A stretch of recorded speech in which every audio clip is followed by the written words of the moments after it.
Hello.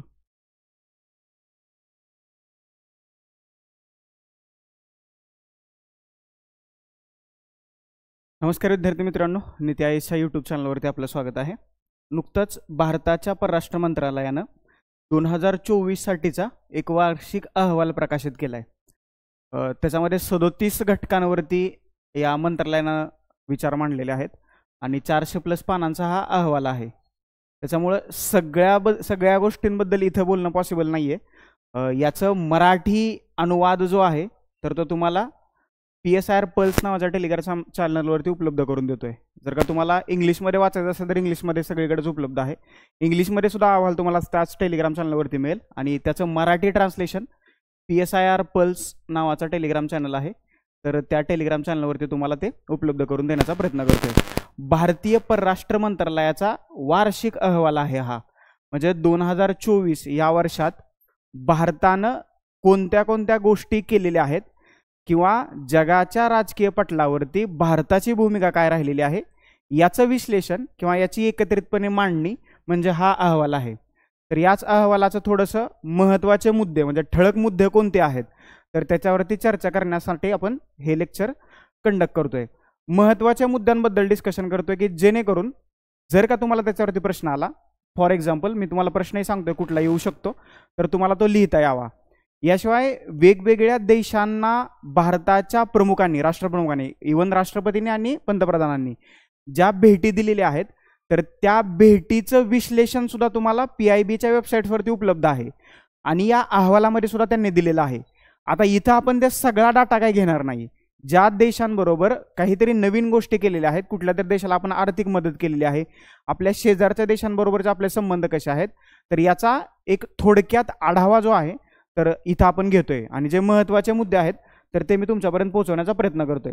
आता सर्वप्रथम याच्याबद्दल चर्चा करूया की या अहवालाचा संदर्भ तुम्हाला कुठं जोडता येईल किंवा येऊ शकतो. तर सगळ्यात महत्त्वाचा मुद्दा आहे, जर का तुमचा PSIR ऑप्शनल विषय असेल तर याच्यामध्ये राज्यशास्त्र आणि आंतरराष्ट्रीय संबंधाच्या पेपर 2 मध्ये जो भाग 2 आहे तर त्याच्यामध्ये तुम्हाला याचा PSI म्हणजे आंतरराष्ट्रीय संबंधाचा अभ्यास करायचा आहे. आणि आंतरराष्ट्रीय संबंधाचा अभ्यास करत असताना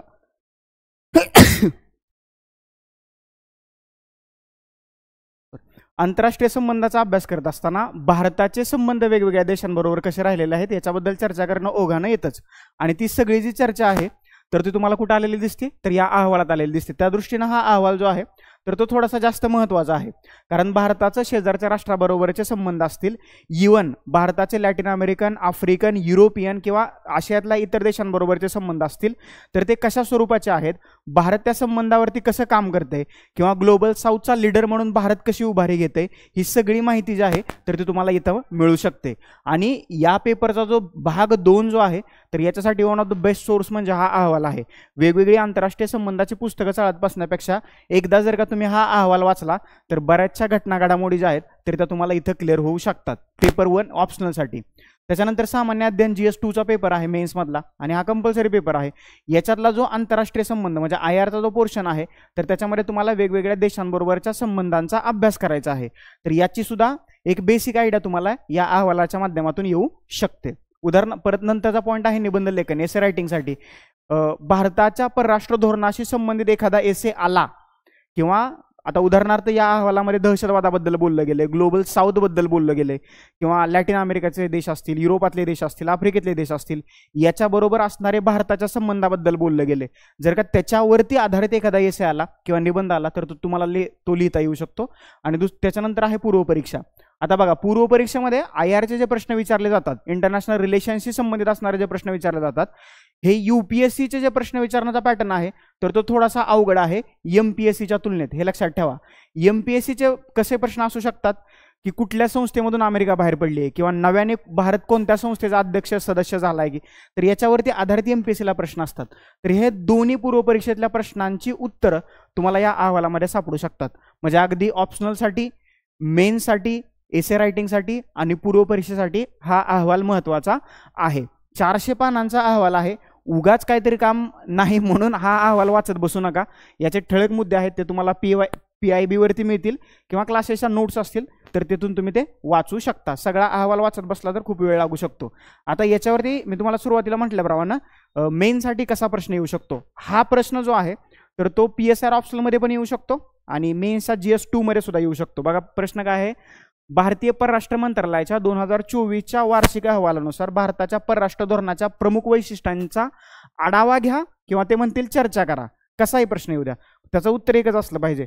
प्रमुख वैशिष्ट्य महत्त्वाचं काय आहे की भारताच्या परराष्ट्र धोरणाची प्रमुख वैशिष्ट्य काय राहिलेली आहेत ह्या 2024च्या अहवालानुसार.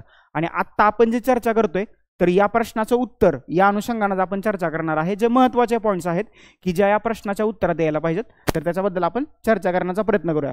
एखादा दुसरा मुद्दा राहिला तर मी तो टेलिग्राम चॅनलवरती पोस्ट करतो. मी एक काळजी घेतलेली आहे की जे महत्त्वाचे मुद्दे आहेत तर ते इथं येतील आणि जेणेकरून त्याचा तुम्हाला फायदा होईल.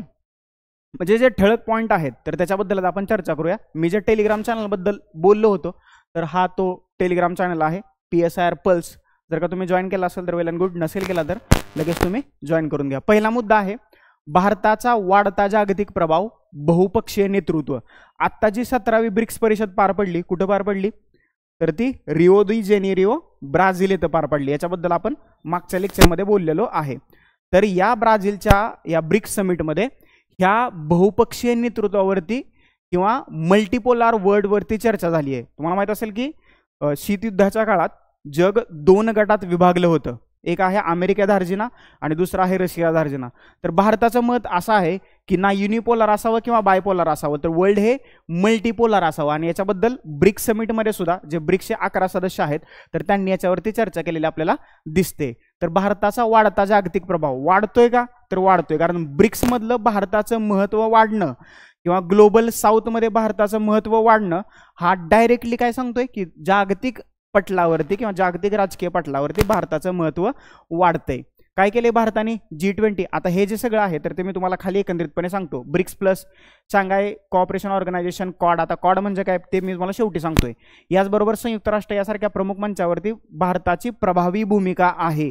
आणि जी ब्रिक्सची 2026 मधली जी 18वी समिट होणार आहे किंवा शिखर परिषद होणार आहे तर ती भारतात होणार आहे. आणि ही एकूणातली भारतातली 4थी शिखर परिषद असेल. कितवी? 18वी भारतात होणार आहे, हे लक्षात ठेवा. त्या अनुषंगानं नंतर ग्लोबल साऊथ हा जो मुद्दा आहे हा मुद्दा खूप महत्त्वाचा आहे, कारण ग्लोबल साऊथमध्ये लीडर म्हणून भारताचा वर येण्याचा प्रयत्न चालू आहे. आणि ह्याची बाजू जी आहे ना तर तो भारत वारंवार उचलून धरतोय. 3री व्हाईस ऑफ ग्लोबल साऊथ परिषद आयोजित करण्यात आली होती आणि त्याच्यामध्ये मग ग्लोबल साऊथ डेव्हलपमेंट कॉम्पॅक्ट सादर करण्यात आलेला होता. याशिवाय जागतिक संस्थांमध्ये सुधारणा, आता हा जो मुद्दा आहे तर हा मुद्दा इव्हन ब्रिक्समध्ये सुद्धा चर्चेला आलेला होता. युनायटेड नेशन सिक्युरिटी काउन्सिल असेल, म्हणजे ब्रिक्समधल्या देशांनी ह्या सिक्युरिटी काउन्सिलमध्ये भारताला परमनंट मेंबर म्हणून दर्जा मिळावा या अँगलनी भारताचं समर्थन केले, भारताचं आणि ब्राझीलचं. हा एक खूप मोठा मुद्दा आहे. याच्यानंतर वर्ल्ड ट्रेड ऑर्गनायझेशन आहे, WHO आहे, हेल्थ ऑर्गनायझेशन आहे, IMF आहे. भारताचं मत काय आहे, या ज्या जागतिक संस्था संघटना आहेत तर या रिस्ट्रक्चर केल्या जाव्या किंवा याच्या रचनेमध्ये थोडासा बदल केला जावा. जे वेगवेगळे देश आहेत तर त्यांनाही या संस्था संघटनांचं नेतृत्व करण्याची संधी द्यावी म्हणून वेगवेगळ्या मंचावरती भारताने या संस्था संघटनामध्ये सुधारणांची जोरदार मागणी केल्याचं आपल्याला दिसतंय. हा पहिला मुद्दा. त्याच्यानंतर आहे स्ट्रॅटेजिक ऑटोनॉमीवर आधारित धोरण तयार करण्यात आलेलं आहे. अमेरिका असेल, युरोप असेल, रशिया, चीन या देशांशी समतोल राखत भारताने नेहमीच बहुपक्षीय भूमिका घेतलेली आहे. म्हणजे आता जे इराण आणि इस्रायलचा जो काही युद्धजन्य परिस्थिती चालू आहे तर बऱ्याचशा देशांचं मत होतं की भारताने एकतर इस्रायलची बाजू घ्यावी नाहीतर भारताने एकतर इराणची भूमिका म्हणजे इराणची बाजू घ्यावी, कारण दोन्ही देश भारतासाठी खूप महत्त्वाचे आहेत. कारण इराणमधलं ग्वादार पोर्ट असेल, इराणमधलं चहाबार पोर्ट असेल की जे आपण डेव्हलप करतोय आणि इस्रायल आपल्यासाठी महत्त्वाचा आहेच आहे. तरी भारताने कुठल्याही एका देशाची भूमिका न घेता अलिप्त किंवा तटस्थ राहून दोन्ही देशांना शांतता प्रस्थापित करण्याचा मेसेज दिलाय. आलं का लक्षात? म्हणजे आपण काय म्हणू शकतो की सध्या भारताने दोन्ही दगडावरती पाय ठेवला आहे, परंतु ही भूमिका जगाच्या दृष्टीने खूप महत्त्वाची आहे. कारण अमेरिका आणि रशियासारखे बलाढ्य खेळाडू जर का रिंगणात असतील आणि जर का आपण उद्या कोणाच्या तरी एका बाजूने झालो तर भारतासाठी ती धोक्याची घंटा असू शकते. त्याच्यामुळं अलिप्तताचं धोरण जे आहे तर अजून एकदा भारताच्या परराष्ट्र धोरणामध्ये किंवा भारताच्या फॉरेन पॉलिसीमध्ये एक महत्त्वाची भूमिका बजावत असल्याचं आपल्याला दिसतंय. बरोबर. पुढचा मुद्दा आहे द्विपक्षीय आणि प्रादेशिक संबंधांचा विस्तार. मी सुरुवातीपासून बोलत आलो की ग्लोबल साऊथचा लीडर भारत हो पाहतोय. तर ग्लोबल साऊथचा विचार करता आफ्रिका, लॅटिन अमेरिका आणि आशियन, आणि ग्लोबल नॉर्थ मध्ये येतं अमेरिका आणि युरोप. आता बघा थर्ड वर्ल्ड कंट्री जे आहेत ना आपण म्हणतो, तर त्याच्यामध्ये आशियातले काही देश, बरोबर, त्याच्यानंतर लॅटिन अमेरिकेतले काही देश आणि आफ्रिकेतले काही देश येतात, आणि हे थर्ड वर्ल्ड बनतंय, बरोबर. तर हे ग्लोबल नॉर्थमध्ये अमेरिका आणि युरोप, आणि ग्लोबल साऊथमध्ये मग आफ्रिका, लॅटिन अमेरिका आणि आशियन कंट्रीज आहेत. तर यांच्याशी द्विपक्षीय संबंध जे आहेत तर ते भारताने मजबूत करण्याचा प्रयत्न केलेला आहे. जगातल्या वेगवेगळ्या देशांबरोबरचे संबंध मजबूत असणं गरजेचं आहे, कारण पाकिस्तानने भारतावरती केलेला हल्ला, कारण भारताने दहशतवादाचं समर्थन कधीच केलेलं नाहीये. म्हणजे ज्या ज्या ठिकाणी जगामध्ये दहशतवादी हल्ले होतात तर भारत नेहमीच दहशतवादाच्या विरोधात उभा राहिलाय, आणि जागतिक मंचावरती सुद्धा भारताने दहशतवादी विरोधीच भूमिका घेतलेली आहे. त्यामुळं हे कुठल्याही देशांबरोबरचे द्विपक्षीय संबंध जर का अशा जागतिक समस्यांना काउंटर करायचं असेल तर हे द्विपक्षीय संबंध मजबूत होणं गरजेचं आहे. त्याच्यानंतर शेजारी प्रथमता धोरण, नेबरहुड हे फर्स्ट पॉलिसी ही अजूनही तशीच आपण ठेवण्याचा प्रयत्न केलेला आहे. भूतान, नेपाळ, श्रीलंका, मालदीव आणि बांगलादेश यांचा विकास आणि त्यांना सहाय्य किंवा त्यांना काही प्रमाणात ग्रँट सुद्धा आपण अलॉकेट केलेले आहे. पुढे मी तुम्हाला ते आकडे दाखवतोच. याच्यानंतर इंडो पॅसिफिक धोरणावरती विशेष भर दिलेला आहे. क्वाडच्या माध्यमातून, म्हणजे साऊथ चायना सी मध्ये किंवा ह्या इंडो पॅसिफिकमध्ये चीनचा जो वाढता प्रभाव आहे तर त्याला काउंटर करण्यासाठी या क्वाडची निर्मिती करण्यात आली होती. आता हे क्वाड म्हणजे काय मी तुम्हाला शेवटी डिटेलमध्ये सांगतोय.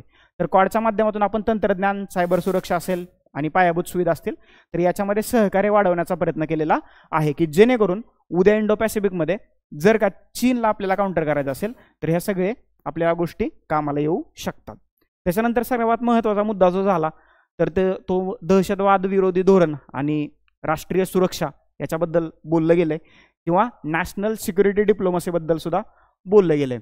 FATF financial action task force अंतर्गत दहशतवाद वित्त पुरवठ्यावरती कारवाई करण्यात आलेली आहे, आणि नेहमीच म्हणजे राज्य पुरस्कृत दहशतवाद जो आहे, उदाहरणार्थ पाकिस्तानसारखे देश करतायत, तर त्या राज्य पुरस्कृत दहशतवादाला या FATF माध्यमातून आवर घालण्याचा किंवा त्याला आळा घालण्याचा प्रयत्न जो आहे तर ही संस्था करत असते, आणि भारताने सुद्धा याचं समर्थन केल्याचं आपल्याला दिसतंय. जो स्टेट स्पॉन्सर्ड टेररिझम किंवा व्हायलन्स असतो तर त्याला वेळीच आळा घालणं गरजेचं आहे. म्हणजे भारताच्या परराष्ट्र धोरणाचं एक वैशिष्ट्य राहिलेलं आहे की भारताने स्टेट स्पॉन्सर्ड व्हायलन्सला किंवा टेररिझमला कधीच समर्थन दिलेलं नाहीये किंवा कधीच त्याची बाजू घेतलेली नाहीये. त्याच्यानंतर फ्रान्स, ऑस्ट्रेलिया, कझाकिस्तान आणि क्वाड देशांनी काउंटर टेरर वर्किंग ग्रुप हा सक्रिय केलेला आहे किंवा याच्यावरती काम सध्या चालू आहे. म्हणजे टेररिझम किंवा दहशतवाद याला, म्हणजे मी सुरुवातीपासून सांगतो त्याप्रमाणे की याला भारताचं समर्थन कधीच नाहीये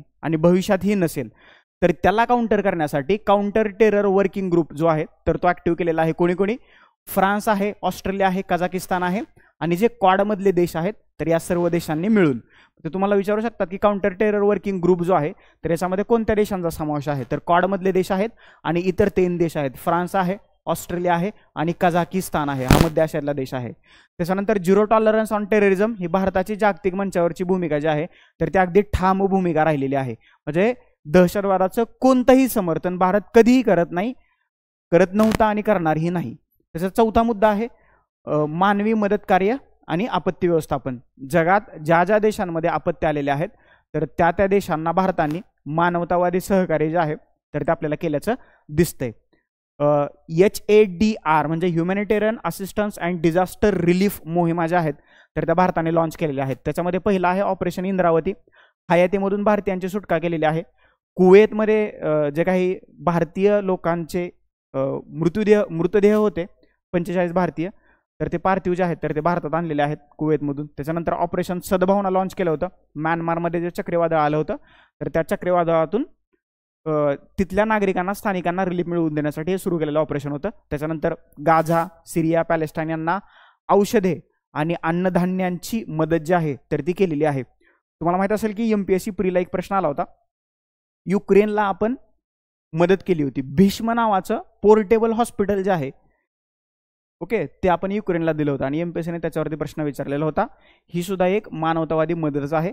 अशा ज्या काही छोट्या छोट्या गोष्टी आहेत तर त्या थोड्याशा करून ठेवा. उदाहरणार्थ ऑपरेशन इंद्रावती का लॉन्च करण्यात आलं होतं किंवा ऑपरेशन सद्भावना कशाशी संबंधित आहे, तर हे देश लक्षात ठेवा. आणि हे मानवतावादी मदत आहे, ह्युमॅनिटेरियन असिस्टन्स आहे, हे तर तुमच्या लक्षात येईल. परंतु त्याच्याशी संबंधित जे देश आहेत तर त्याच्यावरती थोडंसं लक्ष द्या की जेणेकरून जोड्या लावाला किंवा फिल इन द बँक्सला याच्यावरती प्रश्न विचारला जाऊ शकतो. आणि प्रवासी भारतीयांचे संरक्षण हे या धोरणाचा केंद्रबिंदू होता. म्हणजे हे जे सगळं केलं गेलंय तर भारतीयांना भारतात सुरक्षित माघारी आणणं हा त्याच्या पाठीमागचा एक महत्त्वाचा हेतू असल्याचं आपल्याला दिसतंय. ओके. त्याच्यानंतर पुढचा मुद्दा आहे विकसनशील देशांना आर्थिक आणि तांत्रिक सहकार्य. मी जे तुम्हाला म्हटलो की भारताने शेजारच्या देशांना मदत केली आहे तर ती किती केली आणि कशी केली त्याचा हा थोडासा ग्राफ आहे. याच्यावरून तुम्हाला आयडिया येऊ शकते की भारताचं धोरण काय आहे. जवळजवळ 32 अब्ज डॉलरपेक्षा जास्त LOC. आता LOC काय आहे शेवटी मी तुम्हाला सांगतो. LOC म्हणजे एक प्रकारचं ही मदत असते. कधी कधी ही ग्रँड स्वरूपात सुद्धा दिली जाते, म्हणजे अनुदान स्वरूपात सुद्धा दिली जाते. तर LOC अंतर्गत लाईन्स ऑफ क्रेडिट अंतर्गत 65+ जागतिक देशांना भारताने मदत केली आहे. आणि ही एक काय म्हणतो आपण त्याला चांगला भारताचा हेतू आहे जगातल्या गरीब देशांकडे किंवा ज्या देशांना गरज आहे अशा देशाकडून पाहण्याचा. त्याच्यामध्ये मुख्यतः आफ्रिका आणि दक्षिण आशियाईमध्ये या देशांमध्ये पायाभूत सुविधा जे बेसिक इन्फ्रास्ट्रक्चर आहे तर ते डेव्हलप करण्यासाठी जे आहे तर ती भारताने 32 अब्ज अमेरिकन डॉलरपेक्षा जास्त मदत जगातल्या 65+ देशांना केलेली आहे. हे लक्षात ठेवा. हे विचारलं जाऊ शकतं की कुठले देश मुख्य आहेत. आफ्रिकेतले देश आणि दक्षिण आशियातले देश. 2024-25 मध्ये जर का तुम्ही अनुदान पाहिलं हे जे सगळे आकडे आहेत तर ते कोटीमध्ये आहेत, कोटी रुपयांमध्ये आहेत. हे लक्षात ठेवा. अफगाणिस्तानला आपण 200 कोटी रुपये दिलेत, श्रीलंकेला आपण 245 कोटी रुपये दिलेत, मालदीवला 600 कोटी रुपये दिलेत, नेपाळला 700 कोटी रुपये दिलेत आणि भूतानला आपण 2068 कोटी रुपये दिलेले आहेत. बघा हे भूतान आणि नेपाळ हे देश थोडेसे जास्त महत्त्वाचे आहेत कारण चायनाचा यांच्यावरचा वाढता प्रभाव. म्हणजे नेपाळ आपण हा देश कधी मानतो की नाही मला हा प्रश्न पडतो कारण नेपाळचं संविधान हे भारताने कितीतरी वेळा लिहिले आणि कितीतरी वेळा दुरुस्त केले. म्हणजे असं आपण ट्रीट करत होतो की नेपाळ हा एक भारतातलंच एक राज्य आहे आणि आता नेपाळला ते थोडंसं नको वाटत असेल त्याच्यामुळे नेपाळ थोडासा टुवर्ड्स चायनाकडे जायला लागलाय. आणि जर का त्याला चायनाकडे जाऊ द्यायचं नसेल तर त्यांना मदत करणं गरजेचं होतं. म्हणून भूतान आणि नेपाळ या 2 देशांना भारताने जवळजवळ 2,500 कोटी रुपयांची मदत केलेली आपल्याला इथं दिसते. मग मालदीव आहे, श्रीलंका आहे, अफगाणिस्तान आहे, त्याच्यातले काही देश आहेत. त्याच्यानंतर DPI डिजिटल पब्लिक इन्फ्रास्ट्रक्चर. त्याच्यामध्ये इतर देशांमध्ये भारताचा तंत्रज्ञान मॉडेल प्रसारित करणं. आता हे कसं करणं, उदाहरणार्थ जे आपण ऑनलाईन पेमेंट करतो तर ते ऑनलाईन पेमेंट गेटवे जे आहेत तर वेगवेगळ्या देशांना देण्याचा प्रयत्न केलेला आहे. त्याच्यामध्ये रुपे असेल, ओके, मास्टर कार्ड किंवा हे आपलं भीम, ओके, हे गुगल पे किंवा फोन पे, तर यांना जागतिक मंचावरती लॉन्च करण्याचा प्रयत्न केलेला आहे की जेणेकरून या माध्यमातून त्या देशांमध्ये असणाऱ्या भारतीयांना पेमेंट करता यावीत. बरोबर. तर हे भारताचं जे तंत्रज्ञान आहे ह्या पेमेंटच्या माध्यमातूनच नाहीये किंवा भारतात जे वेगवेगळं तंत्रज्ञान आहे तर ते तंत्रज्ञान डिजिटल पब्लिक इन्फ्रास्ट्रक्चरच्या माध्यमातून जगातल्या वेगवेगळ्या देशांना उपलब्ध करून देण्याचा भारताचा जो आहे तर तो प्रयत्न आपल्याला राहिल्याचं दिसतंय. त्याच्यानंतर आहे फ्री ट्रेड ॲग्रीमेंट. वेगवेगळ्या देशांबरोबर भारताने साईन केलेले आहेत आणि त्याच्यावर सुद्धा वेगळी प्रगती आहे. UK आहे, ऑस्ट्रेलिया आहे. आता GCC कंट्रीज काय आहेत ते मी तुम्हाला शेवटी सांगतो. या देशांबरोबर सध्या वाटाघाटी चालू आहेत फ्री ट्रेड ॲग्रीमेंटच्या माध्यमातून. म्हणजे व्यापार सुलभ होणं खूप गरजेचं असतं आणि त्याच्यासाठी हे ॲग्रीमेंट होणं गरजेचं असतं.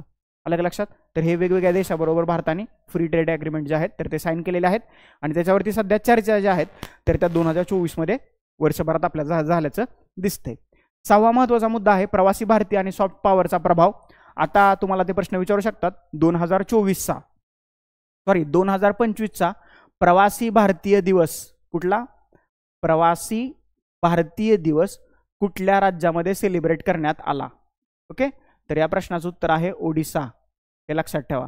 म्हणजे तुम्हाला विचारतील की ओडिसामध्ये स्पेसिफिक कुठं प्रवासी भारतीय दिवस कितवा होता ते महत्त्वाचं आहे आणि थीम काय होती किंवा संकल्पना काय होती हे तुम्हाला माहीतच असलं पाहिजे. याच्यावरतीच प्रश्न विचारतात. 2025चा प्रवासी भारतीय दिवस का सेलिब्रेट केला जातो, कधी सेलिब्रेट केला जातो, यू नो व्हेरी वेल, त्याच्याबद्दल तुम्हाला सगळं माहीतच आहे. प्रवासी भारतीय दिवस आणि सॉफ्ट पॉवरचा उपयोग जगाच्या आत्ता राजकीय पटलाचा विचार करता हे सॉफ्ट पॉवर खूप मोठी भूमिका पार पाडते. सॉफ्ट पॉवर म्हणजे काय असतं, तुमचं कल्चरल रिलेशन मेंटेन करणं किंवा देवाणघेवाणीच्या माध्यमातून काही रिलेशन मेंटेन करणं, ते सॉफ्ट पॉवरचे काही उदाहरणं आहेत. त्याच्यातलं आहे चलो इंडिया मोहिमेअंतर्गत प्रवासी भारतीयांशी संबंध जे आहेत तर ते दृढ करण्यात आलेले आहेत. वेगवेगळ्या देशांमध्ये जे भारतीय लोक राहत आहेत, तर चलो इंडिया या अभियानाच्या माध्यमातून त्या लोकांबरोबर आपले संबंध जे आहेत तर ते अजून दृढ करण्याचा प्रयत्न करण्यात आलेला आहे. संस्कृती दूत धोरण ICCR ही एक गव्हर्नमेंट ऑफ इंडियाची स्वायत्त संस्था आहे की जी कल्चरशी संबंधित आहे. त्याच्याबद्दल मी डिटेलमध्ये माहिती देतोच.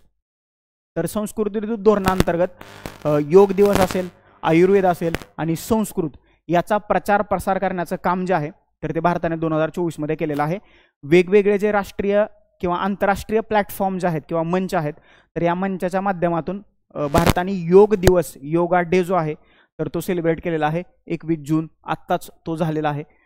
तर त्या अनुषंगानं 50+ वारसा संवर्धन प्रकल्प जे आहेत तर ते आशिया आणि आफ्रिकेत लॉन्च केलेले आहेत की जेणेकरून आशियातले जे इतर देश आहेत किंवा आफ्रिकेतले जे इतर देश आहेत तर त्याच्याबरोबर भारताचे संबंध जे आहेत तर ते दृढ व्हायला पाहिजेत. त्याच्यानंतर इंटरनॅशनल इयर ऑफ मिलेट्स 2023 आंतरराष्ट्रीय भरडधान्य वर्ष 2023 सेलिब्रेट केलेलं आहे आणि हे भारताच्या म्हणण्यानुसार सेलिब्रेट केलेलं आहे.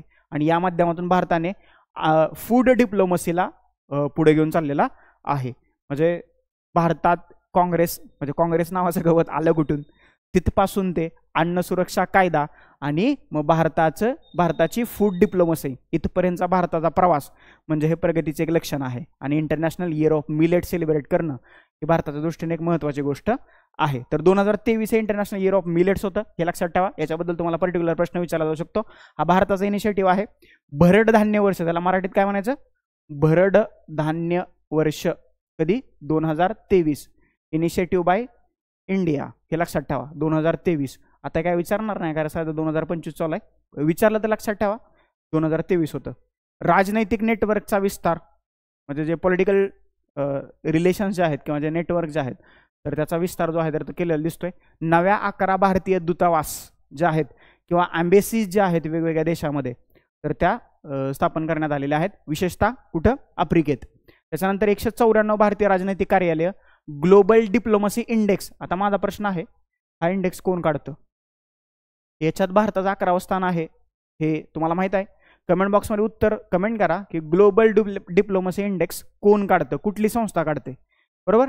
आणि त्या इंडेक्समध्ये भारताचा 11वा क्रमांक आहे 2024चा विचार करता. लक्षात ठेवा हे 2025 मध्ये अहवाल प्रकाशित झाला, याचा अर्थ 2025च्या आकडेवारी याच्यात असेल का, तर नाही. 2024 मध्ये ज्या घटना घडामोडी घडलेल्या आहेत तर त्या एकत्रित करून हा अहवाल 2025 मध्ये प्रकाशित करण्यात आला, हे लक्षात ठेवा, हे महत्त्वाचं आहे. नाहीतर हा अहवाल जर का 2024चा असेल तर 2025 मध्ये भारताचा रँक याच्यामध्ये बदललेला असू शकतो. त्याच्यामुळे लेटेस्ट आकडेवारी जी आहे इंडेक्सच्या बाबतीत, निर्देशांकाच्या बाबतीत, अहवालांच्या बाबतीत तर ती लक्षात ठेवा. त्याच्यानंतर डिजिटल डिप्लोमसी सध्या हे खूप गरजेचं आहे जगामध्ये. म्हणजे जी युद्ध जे होत आहेत, उदाहरणार्थ ऑपरेशन रायझिंग लायन इस्रायलने इराण विरोधात लॉन्च केलं होतं. आता हे जे ऑपरेशन आहे तर ते डिजिटलीच खूप मोठ्या प्रमाणात काय झालं होतं, लढलं गेलं होतं. इव्हन भारताचं ऑपरेशन सिंदूर सुद्धा की जे पाकिस्तान विरोधात म्हणजे पाकिस्तान पुरस्कृत दहशतवाद जो आहे तर त्याला नष्ट करण्यासाठी भारताने ऑपरेशन सिंदूर लॉन्च केलं होतं.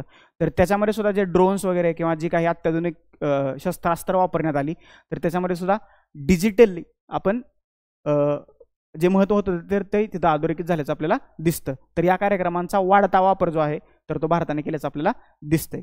आता काही आव्हानं आहेत का, ऑब्व्हियसली काही आव्हानं आहेत तर तीही पाहूया आणि मग तज्ज्ञांचं याच्याबद्दल मत काय आहे ते आपण जाता जाता चर्चा करूया. बघा काही आव्हानं आहेत का, आहेत. म्हणजे जी संसदीय समिती आहे तर त्या संसदीय समितीने सांगितले मिनिस्ट्री ऑफ एक्सटर्नल अफेअर्सच्या निधीच्या अपुरेपणावरती चिंता व्यक्त केलेली आहे, बरोबर.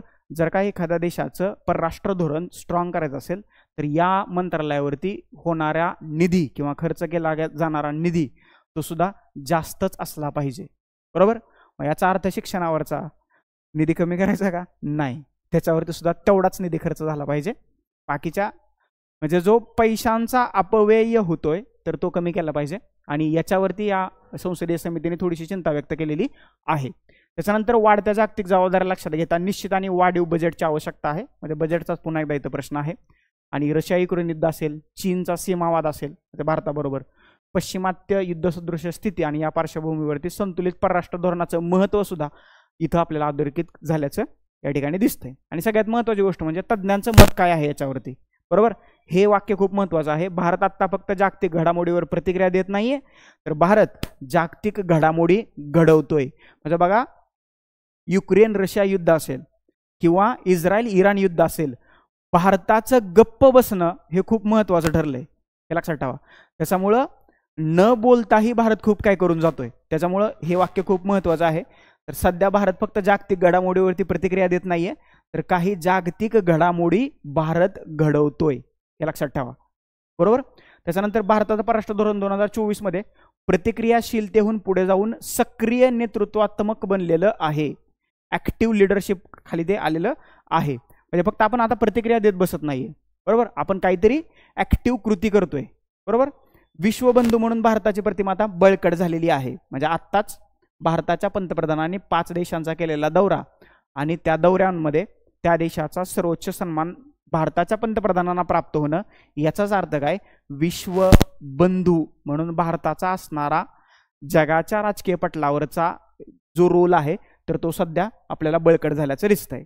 याच्यानंतर विकसनशील देशांना मदत आणि राजनैतिक धोरण बरोबर, त्याच्याच बरोबर बहुपक्षीय डिप्लोमसी किंवा कूटनीती हे धोरणाचे 3 महत्त्वाचे आधारस्तंभ राहिलेले आहेत. म्हणजे ज्या ज्यावेळेस भारताच्या परराष्ट्र धोरणाचा विचार केला जातो तर त्या वेळेस आपल्याला हे विकसनशील देशांना केली गेलेली मदत, आपलं पॉलिटिकल डिप्लोमसी आणि बहुपक्षीय, म्हणजे भारताचा आता विरोधच आहे की कुठल्या तरी एका गटात सामील होण्याला. म्हणून भारताचं मत काय आहे, हे सगळं जे आहे वर्ल्ड जे आहे तर ते मल्टीपोलार व्हावं किंवा बहुपक्षीय व्हावं.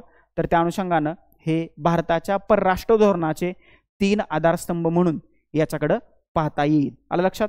तर अशा रीतीनं हे महत्त्वाचे जे मुद्दे होते तर ते मी इथं तुम्हाला सांगितलेले आहेत.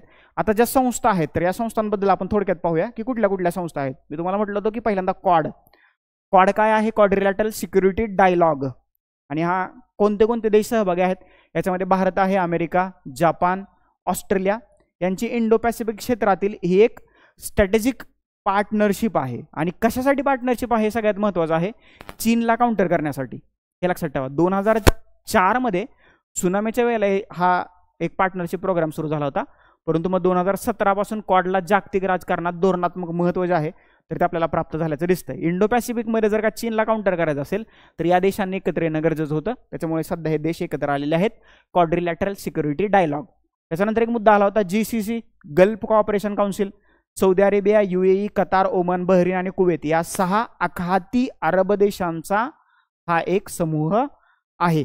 आणि या प्रदेशाशी भारताचे इतिहासकालीन व्यापार, स्थलांतर, ऊर्जा, सांस्कृतिक संबंध असून आज ते भारताच्या परराष्ट्र धोरणात अत्यंत महत्त्वाचे भागीदार आपल्याला बनल्याचं दिसतंय. लक्षात ठेवा, हे GCC, gulf of cooperation council, हे तुम्हाला लॉंग फॉर्म पण मे बी विचारू शकतात.